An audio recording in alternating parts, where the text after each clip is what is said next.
मुख्यमंत्री ने भी एक्सेप्ट किया कि पुलिस का रिस्पांस लेट था खेमका वाले मामले में। देखिए, अपराधी बेलगाम हो चुके हैं। नीतीश कुमार जी ने अपनी नैतिकता को बेच दिया है और अपराधियों ने जो है इनकी नैतिकता को खरीद लिया है।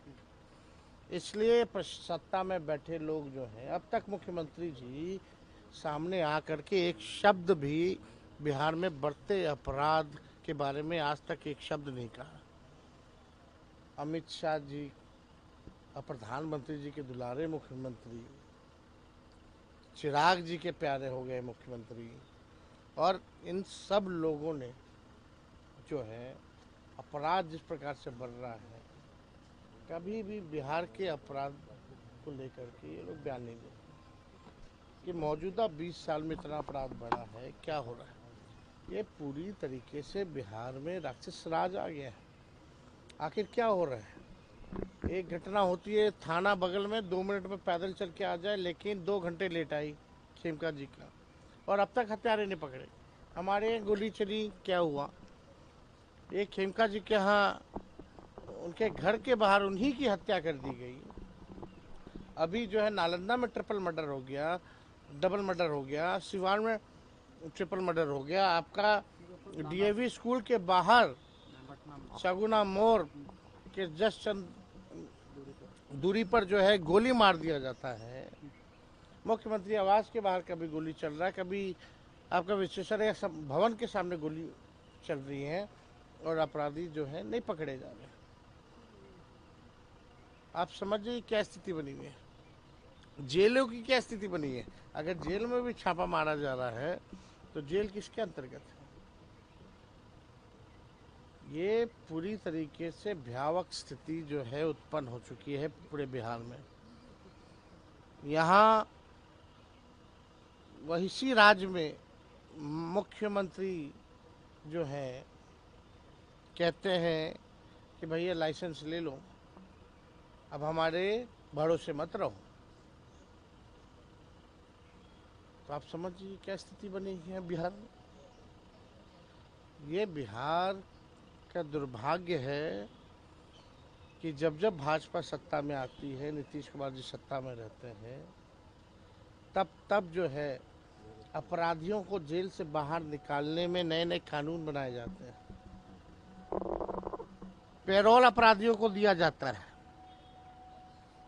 और जितना ट्रांसफर पोस्टिंग बिहार में हो रहा है, जो काबिल अधिकारी हैं उनको सेंटिंग, जो नॉन परफॉर्मर जो है पैसा देके डीके टैक्स देके जो आएगा उसका मेन जगह पोस्टिंग। अब पोस्टिंग भी चुनाव को देखते हुए हो रहा है, जातीय समीकरण को देखते हुए हो रहा है कि फलना जात का आएगा तो यहाँ ऐसे उनको प्रताड़ित करेगा। ये केवल इसी पे सरकार चल रही है। आज कौन सुरक्षित है बिहार में? ना डॉक्टर सुरक्षित है, ना इंजीनियर सुरक्षित है, ना कारोबारी सुरक्षित है, ना किसान की बेटी सुरक्षित है, ना किसान सुरक्षित है, ना मुखिया सुरक्षित है, ना भाजपा के नेता हो या और कोई दल के नेता हो, कोई सुरक्षित नहीं है। लगातार हत्या हो रही है।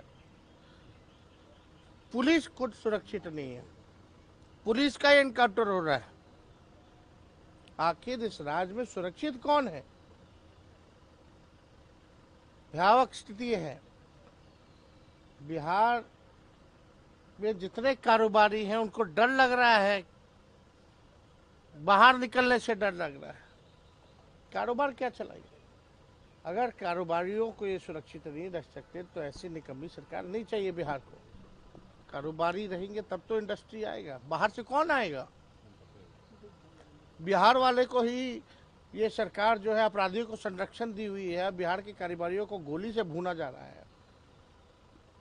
5 साल पहले उनके बेटे को मारा गया, आज इनको मारा गया, अब तक कोई अपराधी नहीं पकड़ा गया। ये पाताल का रास्ता कहाँ से जाता है भैया? जरा पूछो उप मुख्यमंत्री से। भाषण देने में माहिर लोग हैं, पाताल से खींच के ले आएंगे। अरे 5 साल से क्या कर रहे थे? 20 साल से क्या कर रहे हो? इतनी घटनाएं हुई है, बताओ कहाँ गए थे तुम पाताल? पाताल जरा दिखा दे कैसा होता है। पटना के शहर के सबसे क्रीमी जगह गांधी मैदान से अपराधी गोली मार करके चला जाता है। ये बात ये लोग पताल का कर रहा है। सब अपराधी लोग अपने घर में बैठा रखे होंगे। आपके घर के सामने भी फायरिंग हुई लेकिन अभी तक कुछ पकड़ा कोई नहीं पकड़ा जाएगा भाई। इस राज्य में अपराधियों को छूट है क्योंकि नैतिकता ही बिक गया है। मुख्यमंत्री का इकबाल खत्म हो गया है, अचेत अवस्था में है। बीजेपी अपराधियों को बढ़ा रही है। लेकिन जेडीयू बोले कि आरजेडी लॉ एंड ऑर्डर का ज्ञान हमको नहीं दे। आप लोग हम ज्ञान नहीं देंगे तो इनको ज्ञान ही नहीं है।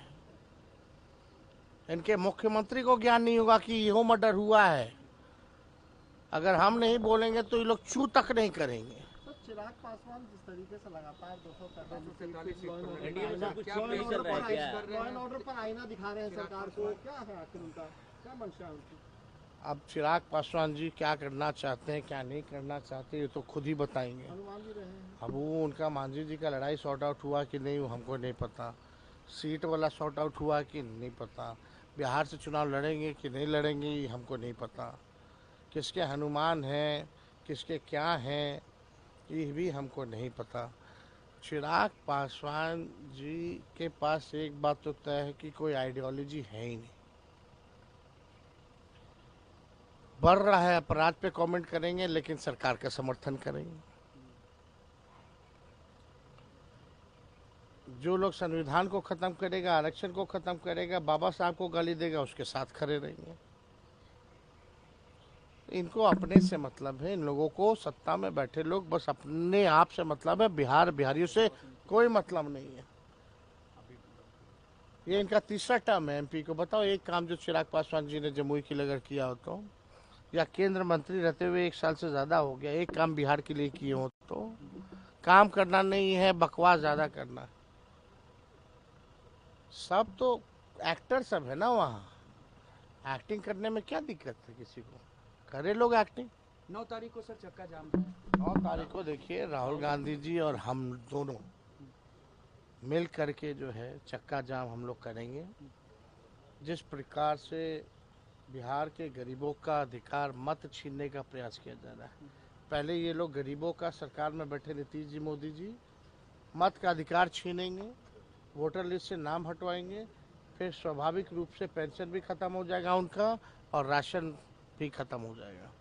तो उनके अधिकार के लिए हम लोग चक्का जाम करेंगे और साथ ही साथ ट्रेड यूनियन का हम लोग पुरजोर समर्थन भी करेंगे।